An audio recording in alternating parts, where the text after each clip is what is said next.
સાથીઓ, આજની વાર્તા છે તે વૃદ્ધ માતા પિતાની, જેમણે પોતાનું જીવન પોતાના દીકરા અને વહુને સમર્પિત કરી દીધું. હંમેશા પ્રેમ કર્યો, હંમેશા સન્માન આપ્યું, પરંતુ અફસોસ, તેમને ખબર નહોતી કે પ્રેમની આડમાં તેમની વહુ એક એવી રમત રમી રહી છે જે તેમને પોતાના ઓથી દૂર કરી દેશે.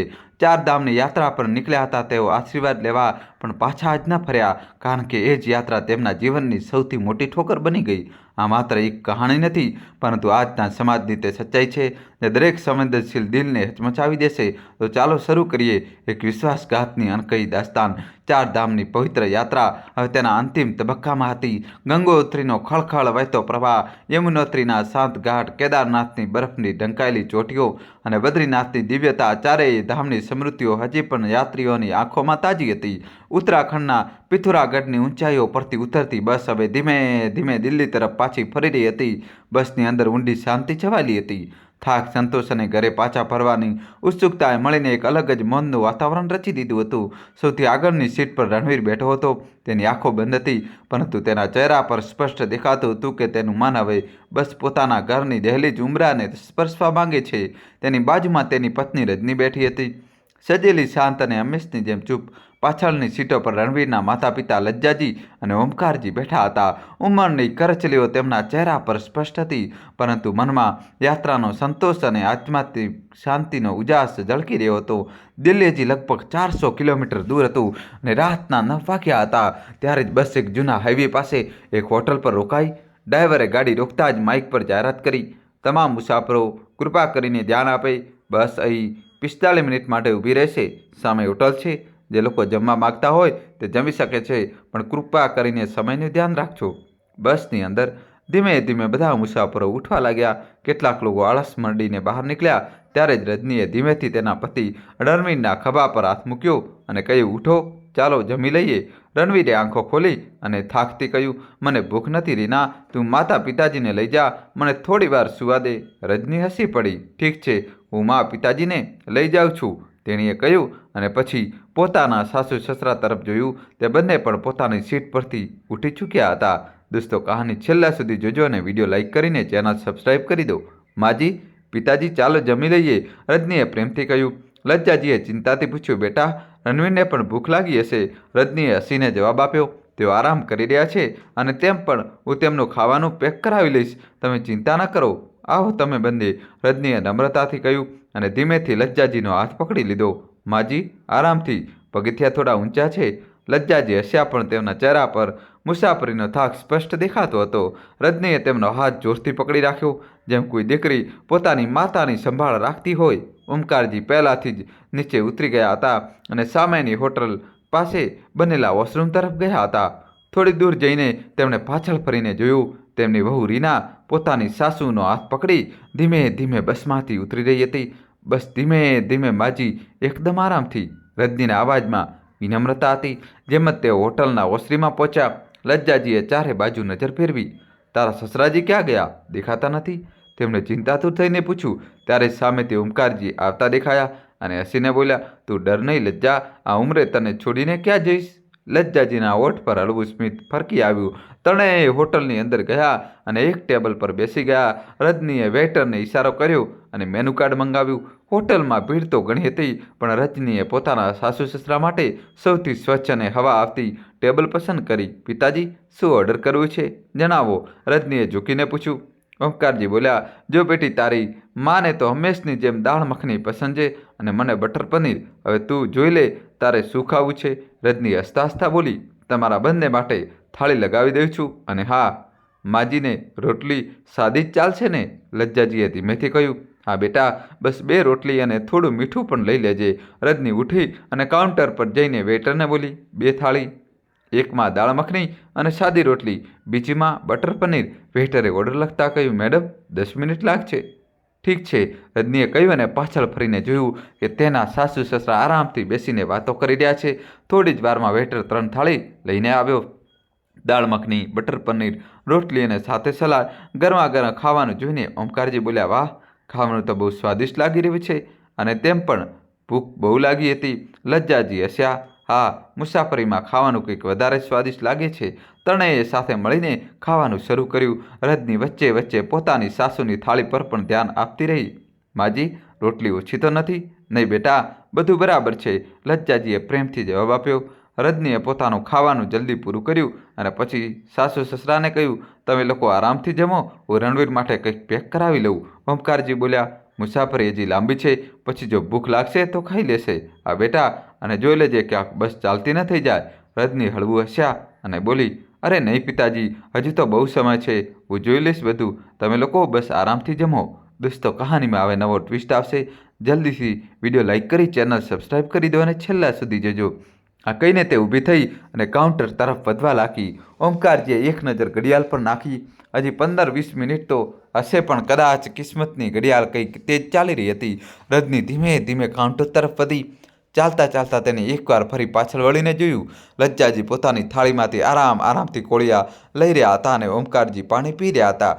બંનેના ચહેરા પર સંતોષ અને સ્મિત હતું, જાણે કોઈ સુખદ યાત્રા પછી મળેલા વિરામનો આનંદ લઈ રહ્યા હોય. કાઉન્ટર પર પહોંચીને રજનીએ વેઇટરને ધીમા અવાજમાં કહ્યું, ભાઈ સાહેબ, એક થાળી પેક કરી દો, દાળ મખની અને રોટલી અને થોડું રાયતું પણ. વેઇટર ઓર્ડર નોટ કરવા લાગ્યો, પણ એ જ સમયે હોટલની બહાર ખળબળાટ થવા લાગ્યો.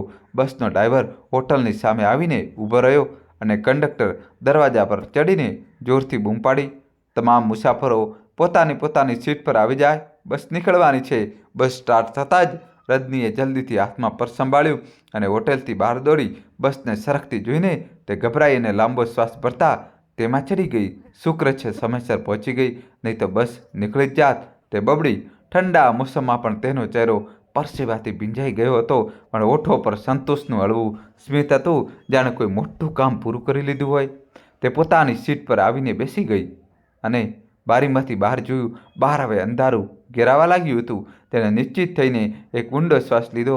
તેની આંખોમાં એક અજીબ શાંતિ હતી. બાજુમાં રણવીર હજી પણ ગાઢ ઊંઘમાં હતો, માથું બારી સાથે ટેકવેલું અને ચહેરા પર થાકની ઝલક. પણ એક વાત જેને ન તો રજનીએ મહેસૂસ કરી ન રણવીરે, તે એ કે હવે બસમાં રણવીરના માતા પિતા લજ્જાજી અને ઓમકારજી નહોતા. હોટલના ખૂણામાં એ જ જૂની ટેબલ પર લજ્જાજી અને ઓમકારજી હજી પણ શાંતિથી બેઠા હતા. તેમની થાળીઓમાંથી હજી પણ ખાવાનું બાકી હતું. લજ્જાજી ધીમે ધીમે કોળિયા લઈ રહ્યા હતા, જાણે મુસાફરોનો થાક તેમના હાથની ગતિને પણ રોકી ચૂક્યો હોય. ઓમકારજીએ ઘડિયાળ તરફ જોયું અને બોલ્યા, લજ્જા, વહુ ક્યાં રહી ગઈ? હજી સુધી આવી નહીં અને તું આટલું ધીમે ધીમે ખાઈ રહી છે? જરા જલ્દી કર, ક્યાંક બસ ન છૂટી જાય. લજ્જાજીએ ચૂપચાપ એક વધુ કોળિયો મોંમાં મૂકતા કહ્યું, અરે તમે આટલું કેમ વિચારો છો? વહુને આવવા દો, તે આપણને કયા વગર થોડી જતી રહેશે. તેને તો ખબર છે કે આપણે અહીં બેસીને જમી રહ્યા છીએ. ઓમકારજીએ ઊંડો શ્વાસ લીધો. બોલે તો તું ઠીક રહી છે, પણ આ બસવાળાઓનો કોઈ ભરોસો નથી. પોતાના મનના રાજા છે બધા. એવું કર, તું હવે ખાવાનું છોડ, બહુ થઈ ગયું, હવે ચાલીએ. લાગે છે વહુ હજી પણ કાઉન્ટર પર જ હશે. લજ્જાજીએ ધીમેથી કહ્યું, હા, તે કહેતી હતી કે રણવીર માટે પણ ખાવાનું પેક કરાવી લઉં છું. દોસ્તો, કહાનીમાં નવો ટ્વિસ્ટ આવે છે, અંત સુધી જોજો. ચાલો લજ્જા, જોઈએ વહુ ક્યાં રહી ગઈ? ઓમકારજી બોલ્યા. બંને ધીમે ધીમે હોટલના કાઉન્ટર તરફ વધ્યા. નજરો દરેક તરફ રજનીને શોધી રહી હતી. આશા હતી કે બસ થોડાક ડગલાના અંતરે તે ઊભી મળશે, હાથમાં પેકેટ લીધેલું, હસતી. પણ જેમ જ તેઓ કાઉન્ટર સુધી પહોંચ્યા, તેમના પગ થંભી ગયા. રજની ત્યાં નહોતી. બંને એકબીજા તરફ જોવા લાગ્યા. પહેલાં ચહેરા પર આશ્ચર્ય આવ્યું, પછી તે આશ્ચર્ય ધીમે ધીમે ડરમાં બદલાવા લાગ્યું. ઓમકારજીએ થોડું ઊંચું બોલવાની કોશિશ કરી. રજની? લજ્જાજી ગભરાઈને આજુબાજુ જોવા લાગ્યા. અરે ક્યાં ગઈ રજની? હજી તો અહીં જ હતી. હવે ઓમકારજીને લાગવા માંડ્યું કે કંઈ ગડબડ છે. તે કાઉન્ટર પર બેઠેલા છોકરા પાસે ગયા અને પૂછ્યું, બેટા, હમણાં થોડીવાર પહેલાં મારી વહુ આવી હતી, વાદળી સાડીમાં અહીં ઊભી હતી તારી સામે, ક્યાં ગઈ તે? છોકરો કંઈક વિચારતા બોલ્યો, આવે તો બહુ લોકો છે, પણ હા, વાદળી સાડીવાળી એક મેડમ આવી હતી. તેમણે ખાવાનું પેક કરાવ્યું હતું, પણ તે તો થોડીવાર પહેલાં ચાલ્યા ગયા. ચલી ગઈ? ઓમકારજીનો અવાજ ધ્રુજવા લાગ્યો. તેમના માટે થોડી ક્ષણ માટે સમજવું મુશ્કેલ થઈ ગયું કે તે વળ્યા અને લજ્જાજીને બોલ્યા, લજ્જા, જલ્દી ચાલ, ક્યાંક એવું ન થાય કે બસ નીકળી ગઈ હોય અને જે હું વિચારી રહ્યો છું તે સાચું ન થઈ જાય. લજ્જાજી બોલ્યા, અરે તમે કેમ ગભરાવ છો? રજની તો જાણે છે કે આપણે અહીં છીએ, પછી બસ આપણને છોડીને કેવી રીતે જતી રહેશે? પણ ઓમકારજીની આંખોમાં ડર ઘેરાતો જતો હતો.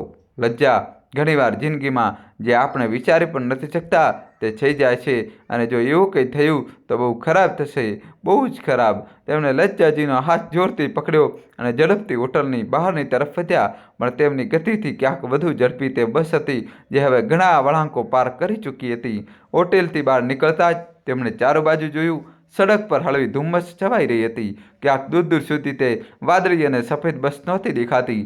બીજી કેટલીક ગાડીઓ જરૂર ઊભી હતી, પણ તેમની પોતાની બસ ગાયબ હતી. બસના ચાલ્યા ગયા પછી ઓમકારજીના શ્વાસ જાણે થંભી ગયા. તેમણે સડકના કિનારે નજર દોડાવી પણ બસ દૂર દૂર સુધી ક્યાંક દેખાતી નહોતી.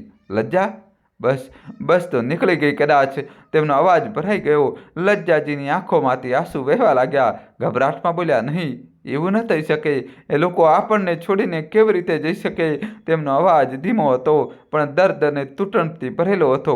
ઓમકારજીએ ખિસ્સામાંથી મોબાઈલ કાઢ્યો અને નેટવર્ક ચેક કર્યું. અહીં તો નેટવર્ક પણ નથી આવી રહ્યું. તેમણે ગુસ્સે થઈને કહ્યું. મોબાઈલને હવામાં ઊંચો કરીને 2-3 વાર ફેરવ્યો, પણ સ્ક્રીન પર નો સિગ્નલ જ ટમટમતું રહ્યું. તેમણે લજ્જાજીનો હાથ થામ્યો અને બોલ્યા, તું મત ગભરા લજ્જા. જ્યાં સુધી હું છું તને કંઈ નહીં થવા દઉં. બસ એકવાર રસ્તો સમજમાં આવી જાય, આપણે ઘરે જરૂર પહોંચીશું, ભલે પગપાળા જ કેમ ન જવું પડે. થોડીવાર પછી ઓમકારજી હોટલના કાઉન્ટર પર પહોંચ્યા અને બોલ્યા, બેટા, અમારી બસ નીકળી ગઈ છે અને મોબાઈલમાં નેટવર્ક પણ નથી આવી રહ્યું. શું તમે અમને એક કોલ કરવા દેશો? અમારો દીકરો પણ એ જ બસમાં છે. કાઉન્ટર પર ઊભેલો છોકરો થોડા આશ્ચર્યથી તેમને જોતો રહ્યો. પછી બોલ્યો, અરે બાબા, બસ નીકળી ગઈ? તમે બેસો, હું કોલ કરાવી દઉં છું. હાલો, લેન્ડલાઇન છે. ઓમકારજીએ જલ્દીથી નંબર ડાયલ કર્યો. 1 વાર, 2 વાર, પણ દર વખતે એ જ સંદેશ, આ નંબરથી સંપર્ક નથી થઈ રહ્યો. કૃપા કરીને થોડીવાર પછી પ્રયાસ કરો. તેમણે રિસીવર ધીમેથી મૂકી દીધું. ચહેરા પર ચિંતાની રેખાઓ વધુ ઊંડી થઈ ગઈ. નહીં લાગી રહ્યો. વારંવાર એ જ કહી રહ્યો છે કે સંપર્ક નથી થઈ રહ્યો. તેમની આંખો પણ ભીંજાવા લાગી, પણ અવાજમાં હજી પણ સંયમ હતો. એ જ સમયે હોટલના ખૂણામાં બેઠેલા એક 18-19 વર્ષનો છોકરો જે ત્યાં કામ કરતો હતો, તેમની વાતો સાંભળી રહ્યો હતો. તે ઉઠીને તેમની પાસે આવ્યો અને બોલ્યો, બાબા, તમારે ક્યાં જવું છે? ઓમકારજીએ તેને જોયો, જાણે કોઈ આશાની કિરણ નજર આવી હોય. બેટા, અમારે દિલ્હી જવું છે. 4 ધામથી પાછા ફરી રહ્યા હતા. બહુ અમને અહીં ખાવાનું ખવડાવવા લાવી અને હવે ખબર નહીં શું થયું, બસ ચાલી ગઈ. છોકરો થોડીવાર શાંત રહ્યો, પછી બોલ્યો, તમે ફિકર ન કરો બાબા, મારા કાકાજી ટેક્સી ચલાવે છે, અહીં જ પાસે રહે છે. હું તેમને બોલાવી દઉં છું. કદાચ તેઓ તેમને બસના રસ્તા સુધી છોડી દે અથવા આગળની કોઈ મદદ કરી શકે. લજ્જાજીએ ધ્રુજતા અવાજે કહ્યું, બેટા, અમે બસ અમારા ઘરે પહોંચવા માંગીએ છીએ. છોકરાએ માથું હલાવ્યું. તમે ચિંતા ના કરો. અને પછી ઝડપથી મોબાઈલ લઈને હોટેલથી બહાર ચાલ્યો ગયો મદદ બોલાવવા. ઓમકારજીએ લજ્જાજી તરફ જોયું અને બોલ્યા, જોયું લજ્જા, ભગવાન દરેક મુસીબતમાં કોઈને કોઈ મોકલે જ છે. બસ આપને ભરોસો રાખવો પડે છે. અજાણ્યાનો સહારો. રાતના 12 વાગી રહ્યા હતા. હોટેલની બહાર હળવી ઠંડી અને ગાઢ ખામોશી હતી, પણ એ જ સન્નાટાને ચીરતી એક આશાની આહટ સંભળાઈ. એક જૂની ટેક્સી હોટલની સામે આવીને ઊભી રહી. તેમાંથી એક માણસ ઉતર્યો. મજબૂત કદ કાઠી, ચહેરા પર અનુભવની રેખાઓ. માજી, બાબાજી, ચિંતા ના કરો, હું તમને બસ સ્ટેન્ડ સુધી છોડી દઈશ. ત્યાંથી તમને દિલ્હી માટે બસ મળી જશે. હવે તમને કોઈ મુશ્કેલી નહીં થાય. તેને હાથ જોડતા કહ્યું. તે શ્યામલાલ હતો, એ જ છોકરાનો કાકા. લજ્જાજી હળવાશથી હસ્યા. બેટા, ભગવાન ભલું કરે તમારું. તમે તો ફરિશ્તા જેવું કામ કર્યું છે. પણ ઓમકારજી કંઈક વિચારવા લાગ્યા. તેમના ચહેરા પર મૂંઝવણ અને હળવી ગ્લાનિ છવાઈ ગઈ. દોસ્તો, કહાની છેલ્લા સુધી જોજો અને વિડીયો લાઈક કરીને ચેનલ સબસ્ક્રાઈબ કરી દો. શ્યામલાલે તેમની ખચકાટ પારખી લીધી. તેને ખિસ્સામાંથી કેટલાક વળેલા નોટ કાઢ્યા અને તેમના હાથ પર મૂકી દીધા. બાબા, આ રાખી લો, રસ્તામાં ચા પાણીના કામ આવશે. અને તેમ પણ હું નથી ઈચ્છતો કે હવે તમને કોઈ મુશ્કેલી થાય. ઓમકારજી ગભરાઈને બોલ્યા, ના નહીં બેટા, આ ઠીક નથી.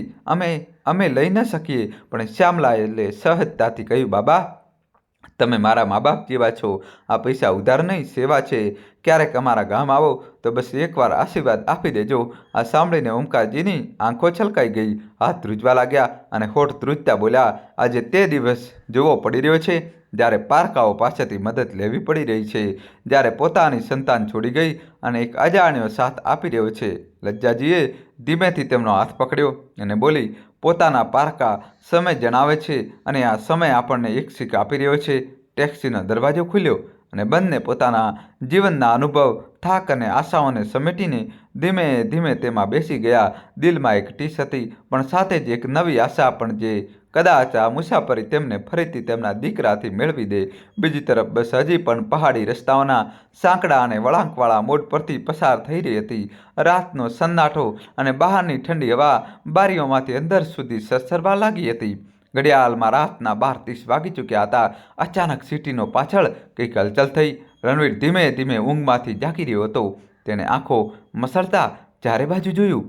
પછી તેની નજર મા અને પિતાજીની સીટ તરફ ગઈ, જે હવે ખાલી હતી. એક ક્ષણ માટે તેને કંઈ સમજ ના આવ્યું. પછી તે સીધો ઉઠીને બેસી ગયો. રજની, તેને ધીમા સ્વરે પોતાની પત્નીને પુકારી.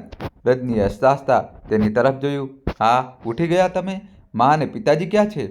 રણવીરના માથા પર ચિંતાની કરચલીઓ ઉભરી આવી હતી. રજની પળભર માટે ચોંકી. તેણે પાછળની તરફ જોયું અને કહ્યું, તેઓ ત્યાં પાછળ જ બેઠા હતા. મેં જોયું હતું જ્યારે આપણે હોટલથી પાછા ફર્યા હતા. રણવીર અચાનક સીટ પરથી ઊભો થઈ ગયો અને બસના પાછળના હિસ્સા તરફ ગયો. એક એક સીટ પર નજર નાખી, પણ મા અને પિતાજી ક્યાંય નહોતા. તેનું દિલ ધક દઈને બેસી ગયું. તે ઝડપથી પાછો ફર્યો અને થોડા ઊંચા અવાજમાં બોલ્યો, રજની, મા પિતાજી આ બસમાં નથી. રજની ગભરાઈ ગઈ. એવું કેવી રીતે થઈ શકે? મેં તો જોયું હતું કે તે ખાવાનું ખાઈ રહ્યા હતા અને હું તો પેકેટ લઈને બસમાં ચડી હતી. કદાચ શું? રણવીરનો અવાજ હવે ધ્રુજી રહ્યો હતો. તે તેમને જોયા પણ નહીં, બસમાં ચડ્યા કે નહીં. રણવીર હવે ગુસ્સાથી ધ્રુજી રહ્યો હતો. તું વિચારતી રહી ગઈ અને મારા મા પિતાજી ત્યાં જ રહી ગયા. રણવીર તરત આગળ વધ્યો અને ડ્રાઈવરને જોરદાર અવાજમાં બોલ્યો, ડ્રાઈવર, બસ રોકો, પાછા ચાલો. મારા મા પિતાજી બસમાં નથી. આખી બસમાં સન્નાટો છવાઈ ગયો. બધા મુસાફરો આશ્ચર્યથી રણવીર તરફ જોવા લાગ્યા. ડ્રાઈવરે ગુસ્સામાં પાછળ ફરીને જવાબ આપ્યો, ભાઈ સાહેબ, આ પ્રાઇવેટ ટૂર બસ છે. વચ્ચે રસ્તામાં યુટર્ન ન લઈ શકીએ.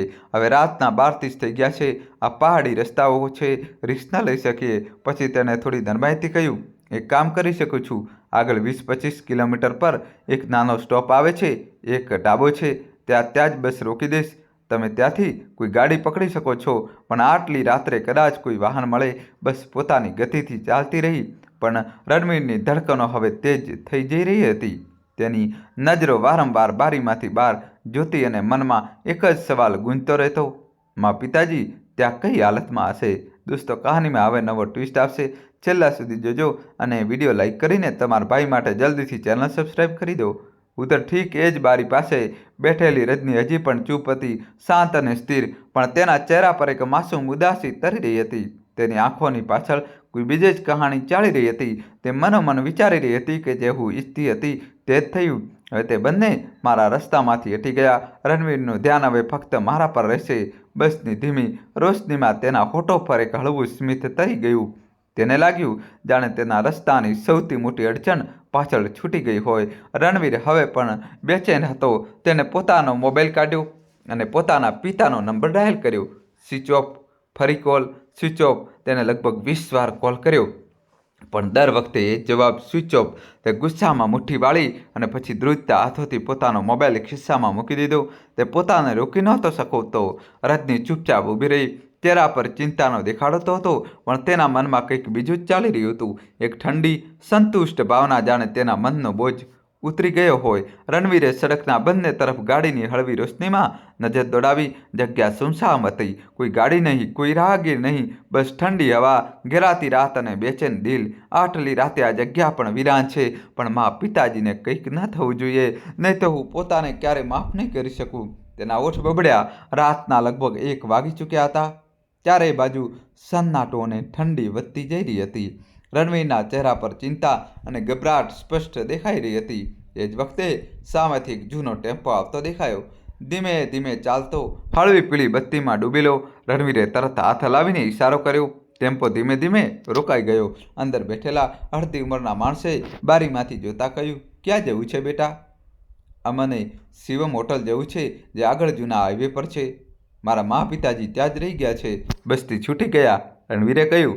ટેમ્પોવાળા થોડીવાર તેમને ધ્યાનથી જોતો રહ્યો.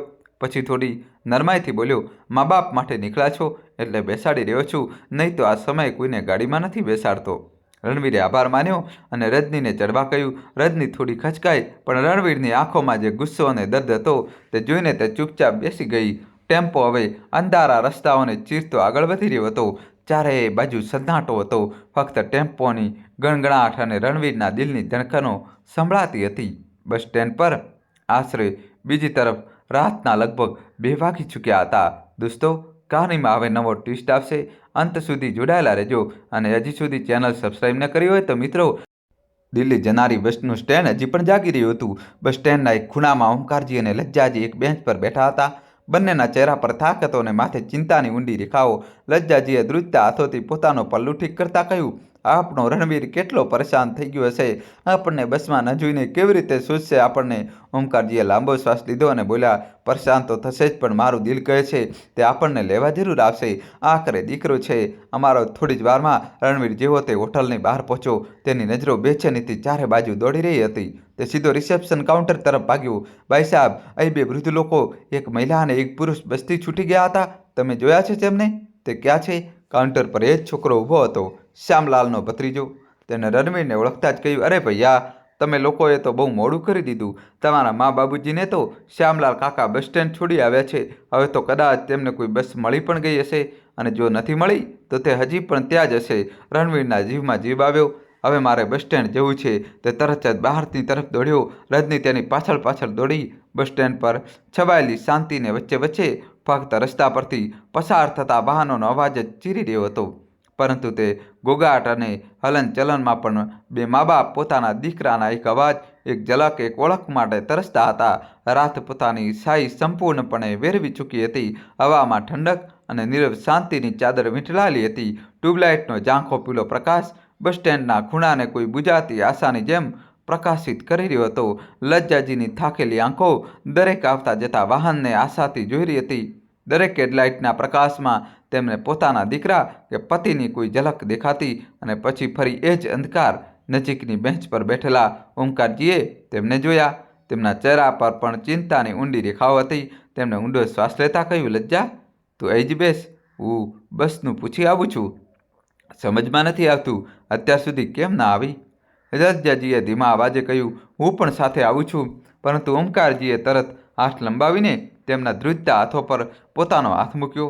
નહીં લજ્જા, તું થાકેલી છે, અહીં જ બેસ, હું હમણાં આવું છું. તેમની આંખોમાં થાક હતો, પણ તેનાથી પણ વધારે હતો એક નિશ્ચિત સ્નેહ, જાણે કહી રહ્યા હોય કે તું ચિંતા ન કર, હું બધું સંભાળી લઈશ. તેઓ ધીમે ધીમે રસ્તા તરફ આગળ વધવા લાગ્યા. હાથમાં ટોર્ચ નહોતી, પણ આંખોમાં આશાની જ્યોત હતી. રાતના લગભગ 2 વાગી ચૂક્યા હતા. રસ્તો લગભગ સુમસામ હતો, પરંતુ દૂરથી ક્યારેક ક્યારેક આવતી ગાડીઓની લાઇટ તેમના પડછાયાને ફેલાવી દેતી હતી. આ સમયે ક્યાંક દૂરથી એક ટ્રકનો જોરદાર અવાજ સંભળાયો. ધડધડાટ કરતો, જાણે હવાને ચીરતો આવી રહ્યો હોય. તેની હેડલાઇટ ખૂબ તેજ હતી અને ઝડપ બેહિસાબ. ઓમકારજીએ એક પળ માટે પાછળ ફરીને જોયું, પરંતુ તે ટ્રક બેકાબૂ હતો. ન હોર્ન, ન સાઇડ, જાણે ડ્રાઈવર કોઈ નશામાં હોય. અને પછી એક જોરદાર ટક્કર. ઓમકારજીની ચીસો રાતની ચૂપકીદીને ચીરતી ચાલી ગઈ. તેમનું શરીર ઘણા ફૂટ દૂર જઈને પડ્યું. માથું પથ્થરો સાથે ટકરાયું. લોહી વહેવા લાગ્યું. ટ્રક રોકાયા વિના આગળ નીકળી ગયો, જાણે કોઈના જીવન સાથે તેને કોઈ લેવા દેવા જ ન હોય. રસ્તા પર એક તૂટેલી ચપ્પલ પડી હતી. નજીકમાં જ એક નમેલું ચશ્મા અને ઘાસમાં પડેલો એક મોબાઈલ ફોન, જેની સ્ક્રીન પર ધૂળ અને લોહીના છાંટા પડ્યા હતા. તે ફોન જે હવે કોઈ અધૂરા સંવાદની ગવાહી આપી રહ્યો હતો. થોડી ગાડીઓ પાસેથી પસાર થઈ. કેટલીકે ઝડપ ધીમી કરી, કેટલીકે માથું ફેરવીને જોયું, પરંતુ કોઈ ન રોકાયું. ઓમકારજી ત્યાં જ પડ્યા રહ્યા, રસ્તાના એક ખૂણામાં દર્દથી બેહાલ અને બેભાન. ત્યારે જ એક સફેદ બોલેરો દૂરથી આવતી દેખાઈ. છત પર એક નાનું લાલ મેડિકલ સ્ટીકર ચમકી રહ્યું હતું. જેવી હેડલાઇટ ઓમકારજીના શરીર પર પડી, ગાડીએ ઝટકાથી બ્રેક લીધી. ડ્રાઇવિંગ સીટ પરથી એક યુવક બહાર નીકળ્યો. બ્લુ જેકેટ પહેરેલો, આંખામાં ગહન સંવેદના. તેનું નામ હતું ડૉક્ટર સંજીવ. તે દોડીને ઓમકારજી પાસે પહોંચ્યો. ઘૂંટણીએ બેસી ગયો. તેણે નસ તપાસી અને ધીમેથી કહ્યું, ગભરાશો નહીં બાબા, તમે ઠીક થઈ જશો, હું ડૉક્ટર છું. તેના સ્વરમાં એવી રાહત હતી, જેમ અંધારામાં કોઈ દીવો પ્રગટી ઉઠ્યો હોય. તેણે તરત પોતાનું જેકેટ ઉતારીને ઓમકારજીના માથા નીચે મૂકી દીધું. દોસ્તો, કહાની છેલ્લા સુધી જોજો. હવે નવો ટ્વિસ્ટ આવશે. વિડીયો લાઇક કરીને જલ્દીથી દોસ્તો ચેનલ સબસ્ક્રાઈબ કરી દો. પછી જોરથી ડ્રાઈવરને બોલાવ્યો, રાજુ, જલ્દી હાથ લગાવો. તેમને ગાડીમાં મૂકીએ. થોડી જ વારમાં તેમને બોલેરોની પાછળની સીટ પર સુવડાવી દેવામાં આવ્યા. ગાડીનો દરવાજો બંધ થયો. એન્જિનનો અવાજ ગુંજ્યો અને બોલેરો ઝડપથી દૂર નીકળી ગઈ. પાછળ રહી ગઈ નીરવ શાંતિ, તૂટેલી ચપ્પલ, એક વાગતો મોબાઈલ અને એક અધૂરી કહાણી, જે હવે એક નવો વળાંક લેવા જઈ રહી હતી. બીજી તરફ લજ્જાજી હજી પણ તે જ બેન્ચ પર બેઠા હતા. તેમને બિલકુલ અંદાજો નહોતો કે થોડી મિનિટો પહેલાં તેમની દુનિયા કેવી રીતે ઉજળી ચૂકી છે. દરેક ગાડીની હેડલાઇટ તેમના ચહેરા પર આશાની હળવી ચમક છોડતી અને પછી અંધારામાં ખોવાઈ જતી. પણ હવે તેમના માટે સવાર બહુ દૂર હતી. આ રાત તેમની જિંદગીની સૌથી લાંબી અને સૌથી અંધારી રાત થવાની હતી. સમય વીતતો ગયો પણ ઓમકારજી પાછા ન ફર્યા. ધીમે ધીમે લજ્જાજીના ચહેરાની માસૂમ શાંતિ તૂટવા લાગી. તે ગભરાઈ ગયા. ધ્રુજતા અવાજમાં પોતાના પતિને પુકારવા લાગ્યા, ક્યાં છો તમે? ક્યાં ચાલ્યા ગયા મને આમ એકલી છોડીને? તેમની આંખોમાંથી હવે આંસુ વહેવા લાગ્યા. તે એક ખૂણામાં બેસી ગયા, જાણે કોઈએ તેમના માથા પરથી આકાશ છીનવી લીધું હોય. એ જ વખતે નજીકના પેટ્રોલ પંપ પર ઊભેલા એક પોલીસ કોન્સ્ટેબલ રામવીરસિંહ તેમને આમ એકલા બેઠેલા જોઈને ચોંક્યા. તે નજીક આવ્યા, ઝૂકીને બોલ્યા, માતાજી, તમે અહીં આમ એકલા? કોણ છે તમારી સાથે? લજ્જાજીનો અવાજ હવે ધ્રુજી રહ્યો હતો. મારા પતિ થોડીવાર પહેલાં આવી જતા. બસનું પૂછવા ગયા હતા. ખબર નથી ક્યાં ચાલ્યા ગયા. તેમની આંખો રસ્તા તરફ ટકટકી લગાવી રહી હતી. દરેક આવતી ગાડીમાં તેમને ઓમકારજીનો પડછાયો દેખાતો, પરંતુ દર વખતે ફક્ત નિરાશા જ મળતી. રામવીરસિંહે ઊંડો શ્વાસ લીધો. માતાજી, તમે ગભરાશો નહીં. અમે તેમને શોધી લઈશું. તમે અમારી સાથે આવો. પોલીસ સ્ટેશન ચાલો. ત્યાંથી જ અમે શોધખોળ શરૂ કરીશું. લજ્જાજી ડરીને ઊભા થયા. તેમના પગ લથડી રહ્યા હતા. તેમણે ફરી એકવાર ચારે તરફ જોયું. કદાચ ક્યાંકથી કોઈ અવાજ, કોઈ ચહેરો, કોઈ ઝલક મળી જાય. પરંતુ ઓમકારજી ત્યાં ન હતા. હોસ્પિટલમાં ઓમકારજી અને દિલ્હીમાં રણવીર, રજની અને ત્યાં બીજી તરફ ઓમકારજી એક નાના નર્સિંગ હોમના બેડ પર બેભાન પડ્યા હતા. જીવન અને મૃત્યુ વચ્ચે ઝૂલતું એક શરીર. બહાર ઓપરેશન થિયેટરની લાઇટ ચાલુ હતી. ડૉક્ટર સંજીવની આંખોમાં ચિંતા સ્પષ્ટ દેખાતી હતી. ડૉક્ટર સંજીવે ઓમકારજીના માથાની ગંભીર ઈજા પર પાટો બાંધી દીધો હતો. પણ ટક્કર બહુ જોરદાર હતી અને ઉંમર હવે તેમનો સાથ નહોતી આપી રહી. તેમણે ઘણું લોહી ગુમાવ્યું હતું. ડૉક્ટર સંજીવ તેમની નસને વારંવાર જોઈ રહ્યા હતા. દોસ્તો, કહાની છેલ્લા સુધી જોજો. નવો ટ્વિસ્ટ આવશે. વિડીયો લાઇક કરી ચેનલ સબસ્ક્રાઈબ કરી દો. ગભરાટ તેમના ચહેરા પર સ્પષ્ટ દેખાતી હતી. તે પોલીસને સૂચના આપવાનું વિચારી રહ્યા હતા, પણ પછી તેમણે પોતાની જાતને કહ્યું, જીવ બચાવો પહેલું કામ છે, બાકી બધું પછી. બીજી તરફ રણવીર અને રજની ટેમ્પોની મદદથી માંડ બસ સ્ટેન્ડ સુધી પહોંચ્યા. પણ ત્યાં પહોંચતા જ રણવીરનો ચહેરો ફરી એકવાર ઉતરી ગયો. ચારે બાજુ નજર દોડાવી, પણ ન મા દેખાઈ, ન પિતાજી. એક પળ માટે તે સતબદ્ધ ઊભો રહ્યો. પછી પોતાની જાતને દિલાસો આપતા ગણગણ્યો, કદાચ તે કોઈ બસમાં બેસીને ઘર માટે નીકળી ગયા હશે. રજનીએ પણ તે જ વિચારને આગળ વધાર્યો. આ હોઈ શકે છે. આખરે આપણે બહુ મોડેથી આવ્યા છીએ. થોડી પળ સુધી રણવીર ઠંડી હવામાં ચૂપચાપ ઊભો રહ્યો. તેની આંખો દૂર જતી બસોને જોઈ રહી હતી, જાણે કોઈ ચમત્કારની આશા કરી રહ્યો હોય. પછી એક તૂટેલી આશાને પકડીને તે રજની સાથે દિલ્હીની બસમાં બેસી ગયો. બસમાં તેની આંખો બંધ હતી, પણ મનમાં એક જ કલ્પના ગુંજી રહી હતી. ઘરે પહોંચતા જ પિતાજી હસતા હસતા દરવાજો ખોલશે અને આપણે બધા ફરી એક થઈ જઈશું. યાદશક્તિ ગુમાવી અને રજનીની કપટ.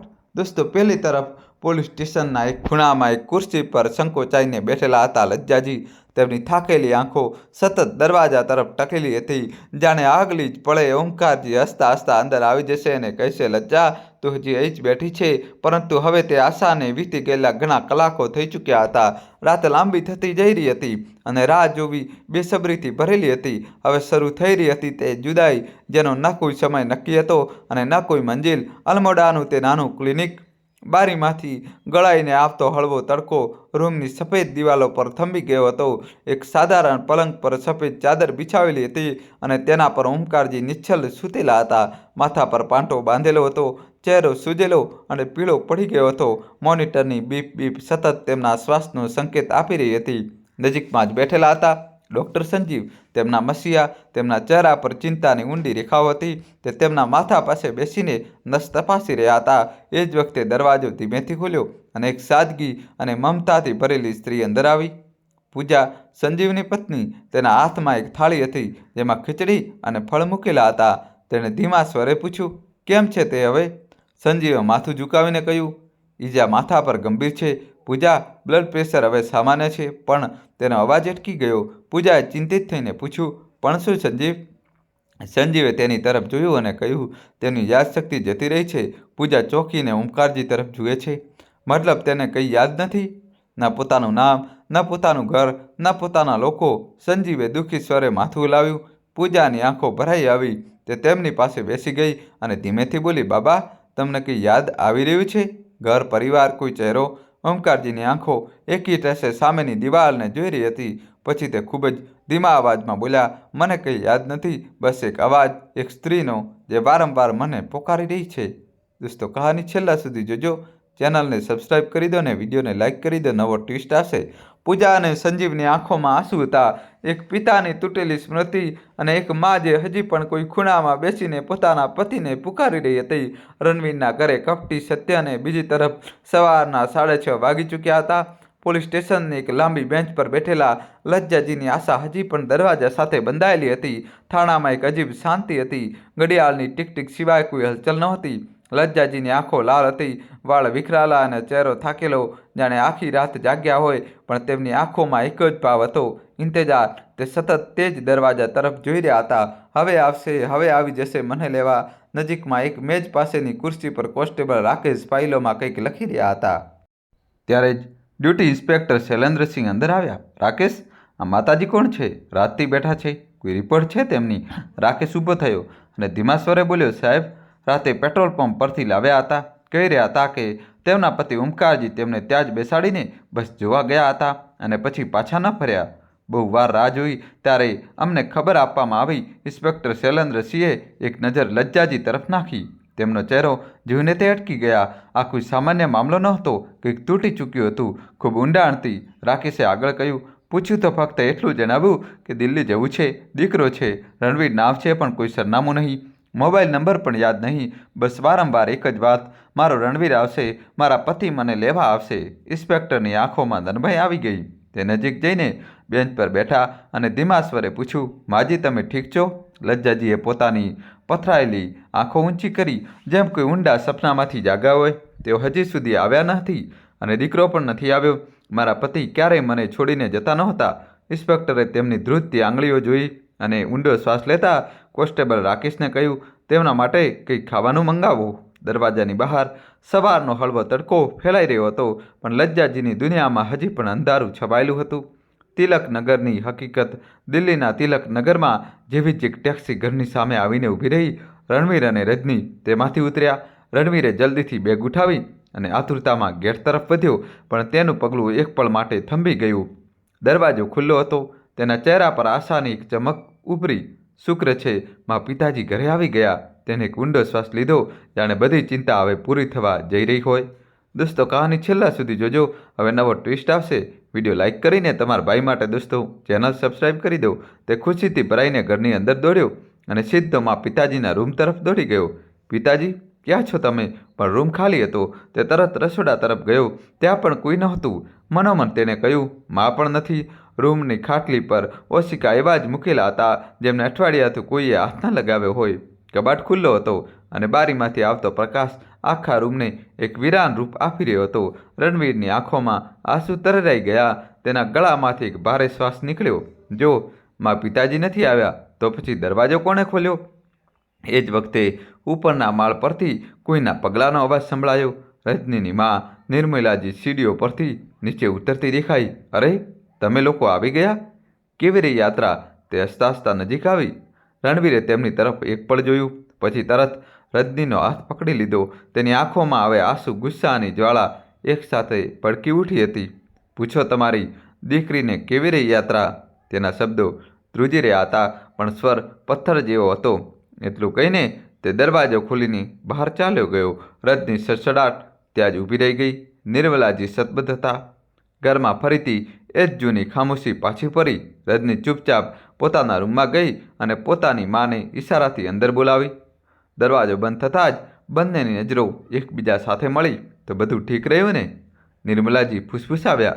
રજનીએ હોઠ પર તીરછી સ્મિત વેરવી. હા માં, બધું એવું જ થયું જેવું અમે વિચાર્યું હતું. પણ આગલી જ પળે નિર્મલાજીની આંખોમાં કઠોરતા આવી ગઈ. તે ધીમે ધીમે નજીક આવી અને બોલી, દીકરી, આ તે સારું નથી કર્યું.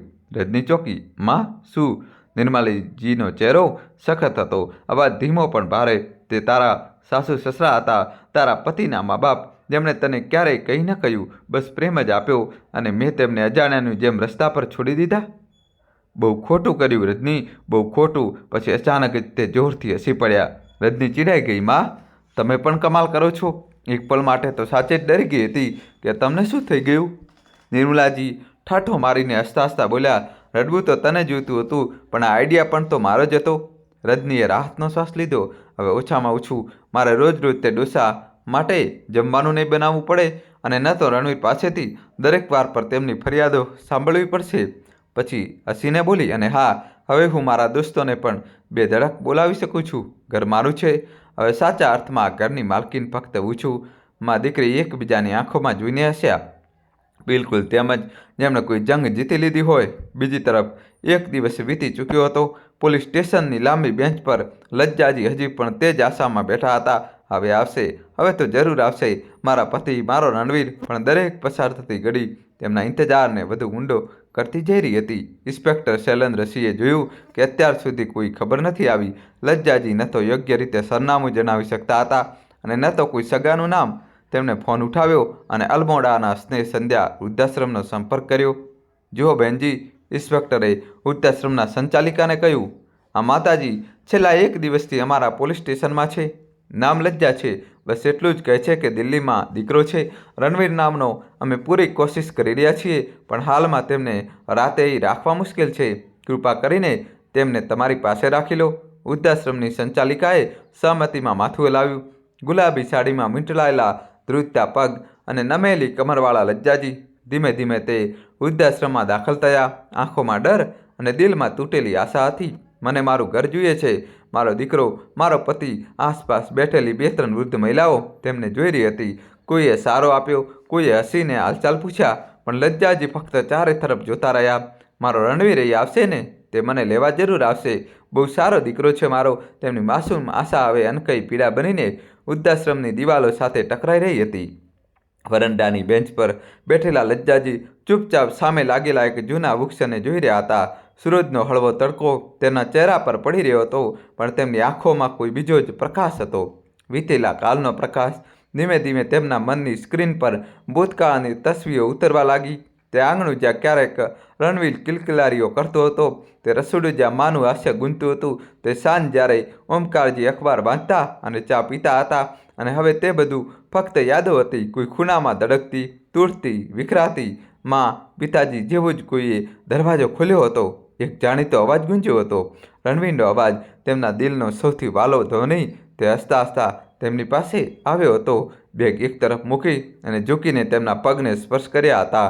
ચાલવાની તૈયારી કરો મા. પિતાજી. તેની આંખોમાં તે ચમક હતી જે દરેક મા બાપ પોતાના સંતાનની આંખોમાં જોવા માંગે છે. દોસ્તો, કહાનીમાં હવે નવો ટ્વિસ્ટ આવશે. છેલ્લા સુધી જોજો અને વિડીયો લાઇક કરીને ચેનલ સબસ્ક્રાઈબ કરી દો. પોતાના સપનાઓને પૂરા કરવાની ચમક. ઓમકારજી થોડા ચોંક્યા. અરે બેટા, ક્યાં? રણવીરે તે જ ઉત્સાહમાં જવાબ આપ્યો, ત્યાં જ્યાં તમે છેલ્લા 10 વર્ષથી કહી રહ્યા છો. ચારધામ યાત્રા. લજ્જાજીનું હાસ્ય ગુંજી ઉઠ્યું. ચારધામ યાત્રા? હા માં, હવે તમારું સપનું પૂરું થશે. તે દિવસે ઘરમાં જાણે કોઈ તહેવાર ઉતરી આવ્યો હોય. તૈયારીઓ, હાસ્ય, મીઠાઈઓ અને આશીર્વાદ બધું મળીને જાણે એક ઉત્સવ રચી રહ્યું હતું. તે જ દ્રશ્ય હવે લજ્જાજીની આંખોમાં તરવરી ગયું. તેમના ઓઠ પર એક મીઠી મુસ્કાન આવી ગઈ. પરંતુ જેવી જ તેમણે આંખો ખોલી, પોતાની જાતને ફરી તે જ વૃદ્ધાશ્રમના વરંડામાં એકલા જોયા. તેમની મુસ્કાન ધ્રુજવા લાગી અને આંખોમાંથી બે ટીપા ટપકી પડ્યા. ધીમેથી ગણગણ્યા, મારો રણવીર બહુ સારો છે. તે જરૂર આવશે મને લેવા. તેમની ધ્રુજતી હથેળીઓ હજી પણ જાણે કોઈને પકડવા આતુર હતી. 1 વર્ષ બાદ. ધીમે ધીમે 1 વર્ષ વીતી ગયું. સમય આગળ વધી રહ્યો હતો, પણ લજ્જાજીની જિંદગી જાણે એક વળાંક પર આવીને થંભી ગઈ હતી. અલમોડાના સ્નેહ સંધ્યા વૃદ્ધાશ્રમમાં દરરોજ સવારે તે આંગણાની તે જ લાકડાની બેન્ચ પર બેસતા. સૂની આંખોથી દરવાજા તરફ ટકટકી લગાવતા, જાણે કોઈ પણ પળે કોઈ પોકારશે. માં. તેમની આંખોની રોશની હવે પહેલાં જેવી નહોતી રહી, પણ તે બુજાતી રોશનીમાં પણ હજી એક ચમક બાકી હતી. ઇંતજારની ચમક. ક્યારેક ક્યારેક કોઈના પગલાંનો અવાજ સાંભળીને તે ચોંકી ઉઠતા. કોઈ અપરિચિત ચહેરાને લાંબા સમય સુધી નિરખતા અને પછી પોતે જ ગણગણી દેતા, નહીં, તે ન હોઈ શકે. મારો દીકરો તો મને ઓળખી જ લેશે. આશ્રમની દિવાલો પર કેલેન્ડરની તારીખો બદલાતી રહી. ઋતુઓ આવતી જતી હતી, પણ લજ્જાજીની દુનિયા હજી પણ તે જ એક તારીખ પર થંભી હતી, જે દિવસે તે ઓમકારજી અને પોતાના દીકરા રણવીરથી વિખૂટા પડ્યા હતા. બીજી તરફ અલમોડાના એક નાના મોહલ્લામાં ડૉક્ટર સંજીવ અને તેમની પત્ની પૂજા ઓમકારજીની દેખભાળ કરી રહ્યા હતા. 1 વર્ષથી તે હવે તેમના જ ઘરમાં રહી રહ્યા હતા. જોકે યાદશક્તિ હજી પણ સાથ નહોતી આપી રહી, પણ તેમનું દિલ હજી એક જ નામ દોહરાવતું હતું, લજ્જા. દર વખતે જ્યારે સંજીવ અને પૂજા આ નામ સાંભળતા, તે ચૂપચાપ એકબીજાની આંખોમાં જોતા, જાણે કોઈ અનકહી સત્યની પુષ્ટિ થઈ રહી હોય. દોસ્તો, કહાની હજુ બાકી છે. જોડાયેલા લેજો અને વિડીયો લાઈક. ઓમકારજી તેમના માટે હવે ફક્ત એક દર્દી નહોતા રહ્યા, તે પિતા જેવા થઈ ગયા હતા. પણ બંનેના મનમાં એક અધૂરી કહાણીની પીડા હજી પણ બાકી હતી. દિલ્હીમાં રણવીરનો સંઘર્ષ અને રજનીનું ઢોંગ. દિલ્હીમાં રણવીર હવે પણ દરરોજ સવારે એક નવી આશા સાથે ઉઠતો.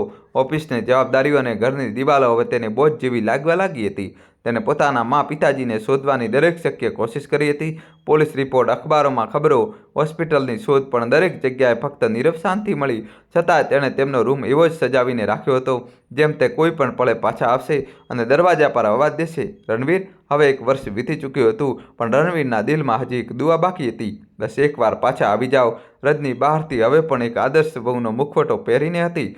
દરરોજ સવારે વહેલી ઉઠતી, મંદિરમાં દીવો પ્રગટાવતી, કપાળ પર મોટી બિંદી લગાવતી અને હાથ જોડીને કહેતી, ભગવાન, પિતાજી જ્યાં પણ હોય, સુરક્ષિત હોય. તેની આંખોમાં ચિંતાનો છળ હતો, પણ દિલમાં એક ઊંડો ડર છુપાયેલો હતો.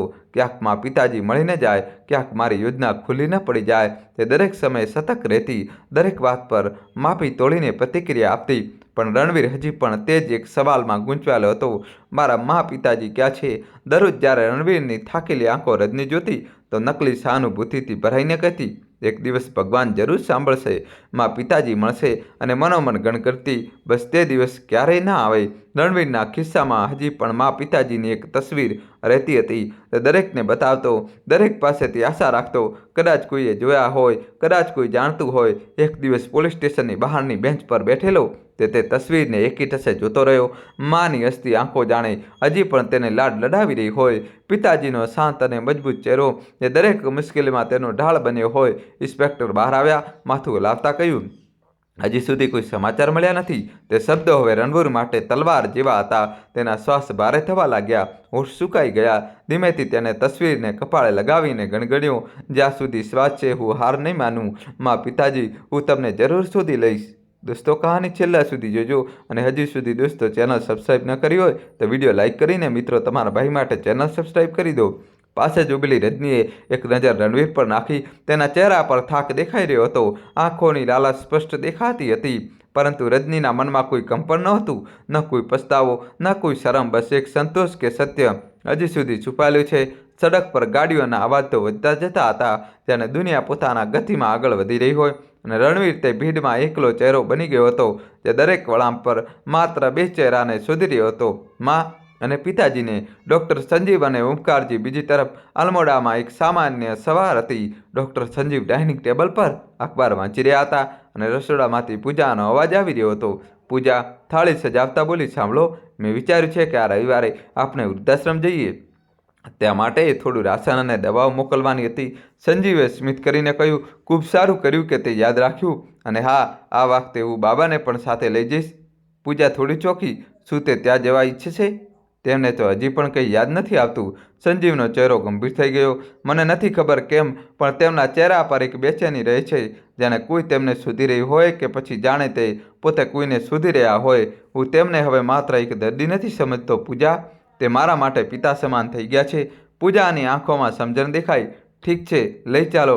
કદાચ ત્યાંનું વાતાવરણ તેમને સારું લાગે, અને કોણ જાણે કોઈ ચમત્કાર જ થઈ જાય. સંજીવે માથું હલાવ્યું અને બાબા એટલે કે ઓમકારજીના રૂમ તરફ જોયું. તે બારી પાસે બેઠા હતા, આકાશને નિહાળતા, જાણે કોઈ ખોવાયેલું સપનું પકડવાની કોશિશ કરી રહ્યા હોય. આવતા રવિવારે ગાડી વૃદ્ધાશ્રમના મુખ્ય ગેટ પર આવીને ધીમેથી ઊભી રહી. સંજીવે ડ્રાઈવરને કહ્યું, સામાન કાઢો અને હા, બાબાને સંભાળીને ઉતારજો. ઓમકારજી હજી પણ શાંત હતા, પોતાના વિચારોમાં ડૂબેલા. સંજીવે તેમનો હાથ પકડ્યો અને પ્રેમથી બોલ્યા, ચાલો બાબા, અંદર ચાલો.